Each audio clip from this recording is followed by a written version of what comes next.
প্রিয় ভাই বোনেরা, আপনারা সকলেই ওয়াকেফাল আছেন, দেশের মানুষ ওয়াকেফাল আছে যে বাংলাদেশ জাতীয়তাবাদী দল এই 1 মাস আগে নয়, 2 মাস আগে নয়, 3 মাস আগেও নয়, আজকে থেকে প্রায় 2 বছর আগে আমরা বাংলাদেশের এবং দেশের মানুষের উন্নয়নের জন্য 31 দফার একটি সংস্কার প্রস্তাব দিয়েছি।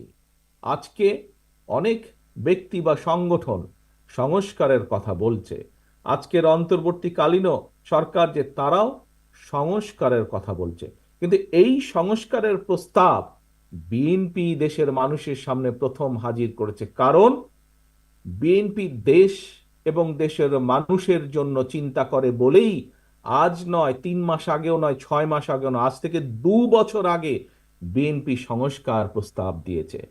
কিন্তু প্রিয় সহকর্মীবৃন্দ, এই সংস্কার প্রস্তাব এটি যে কোনো সাধারণ মানুষ বোঝে। সংস্কার প্রস্তাবের কাজ বা সংস্কারের কাজ অবশ্যই অন্তর্বর্তীকালীন সংস্কার, কিছু কিছু সংস্কারের কাজ এই সরকার শুরু অবশ্যই করতে পারে, আমরা চাইও যে তারা শুরু করুক। কিন্তু সংস্কার একটি চলমান প্রক্রিয়া। সংস্কার একটি চলমান প্রক্রিয়া। একজন শুরু করবে, বাকিরা তাকে, সেই সংস্কারকে তারা চলমান রেখে সামনে নিয়ে যাবে। কারণ দেশের মানুষের চাহিদার সাথে সামঞ্জস্য রেখে পর্যায়ক্রমিকভাবে সংস্কার পরিবর্তিত হবে সময়ে সময়ে। এখন প্রিয় ভাই বোনেরা, যেই কথাটি আমি বলছিলাম যে আজ আমরা কেন এখানে একত্রিত হয়েছি, আমরা ভোট প্রক্রিয়ার মাধ্যমে সঠিক নেতৃত্ব বাছাই করে নিব, যারা দলকে সুসংগঠিত করবে, যারা দলের নেতাকর্মীদের স্বার্থ দেখবে, যারা দলের আদর্শ নীতিকে মানুষের মাঝে নিয়ে যাবে, প্রতিষ্ঠিত করবে, যারা সত্যিকারভাবে রাজনৈতিক ভিত্তিরূপে দলকে গড়ে তুলবে। ঠিক একইভাবে আজ যখন দেশে, আজ যদি দেশে একটি সত্যিকার নিরপেক্ষ নির্বাচন অনুষ্ঠিত করতে পারে এই অন্তর্বর্তীকালীন সরকার, তাহলে প্রকৃত নির্বাচনের মাধ্যমে যেই ব্যক্তিগুলো নির্বাচিত হয়ে সেই সংসদে গিয়ে বসবে, সেই ব্যক্তিগুলো তখন এই দেশের মানুষের সত্যিকার যেই প্রয়োজন, এই দেশের মানুষের সত্যিকার যেই চাওয়া, সেইগুলো নিয়ে তারা সংসদে আলোচনা করবে। এই এবং তার ভিত্তিতে তারা বাস্তবতার নিরিখে পদক্ষেপ গ্রহণ করবে। আজকে নির্বাচন হলে দেশে, কেন আমরা নির্বাচন চাইছি, বারে বারে বিএনপি সহ বিভিন্ন রাজনৈতিক দল কেন নির্বাচনের কথা বলছে, কারণ এই জন্যই নির্বাচনের কথা বলছে।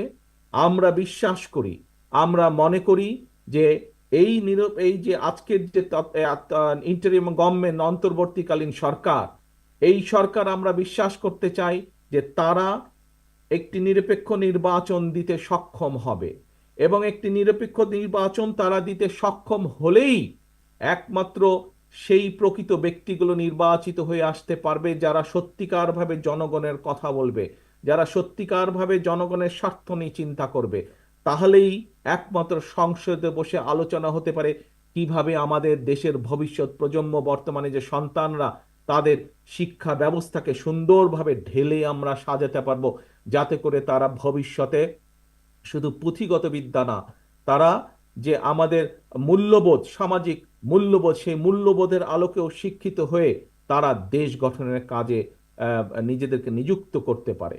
আজকে যদি নির্বাচনের, একটি নিরপেক্ষ নির্বাচনের মাধ্যমে প্রকৃতভাবে জনপ্রতিনিধি নির্বাচিত হয়ে আসে, তাহলে সেই জনপ্রতিনিধিরা সংসদে বসে আলোচনা করে সিদ্ধান্ত নিতে পারবে কিভাবে দেশের মানুষের স্বাস্থ্য সুবিধা বৃদ্ধি করা যায়, কিভাবে হাসপাতালগুলোতে, বিভিন্ন চিকিৎসালয়গুলোতে মানুষের স্বাস্থ্য সুবিধা নিশ্চিত করা যায়, কিভাবে তাদেরকে বেশি স্বাস্থ্য সেবা দেওয়া যায়।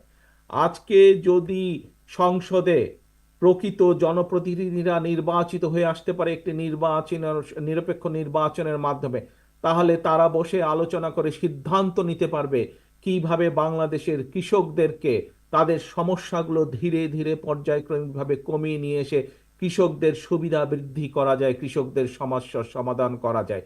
এইভাবে প্রত্যেকটি সেক্টরের সমস্যা কিভাবে পর্যায়ক্রমিকভাবে সমাধান করা যায়, এবং আমরা যে 31 দফা দিয়েছি সংস্কার প্রস্তাব দেশের উন্নয়নে, দেশের মানুষের ভাগ্যের পরিবর্তনের জন্য, শুধু আমরাই নয়, বিভিন্ন দল দিয়েছে, বিভিন্ন সুশীল সমাজ সহ বিভিন্ন ব্যক্তিবর্গ যেই পরিবর্তনগুলোর কথা বলছে, এমনকি অন্তর্বর্তীকালীন সরকারের প্রধান সহ উপদেষ্টা যে সকল সংস্কারের কথা বলছেন, সকল সংস্কারের বাস্তবায়ন একমাত্র সম্ভব, সূচনাও একমাত্র সম্ভব, বাস্তবায়ন করাও একমাত্র সম্ভব শুধুমাত্র একটি প্রকৃত নির্বাচনের মাধ্যমে। যদি প্রকৃত জনপ্রতিনিধিরা নির্বাচিত হয় তাহলেই একমাত্র সম্ভব।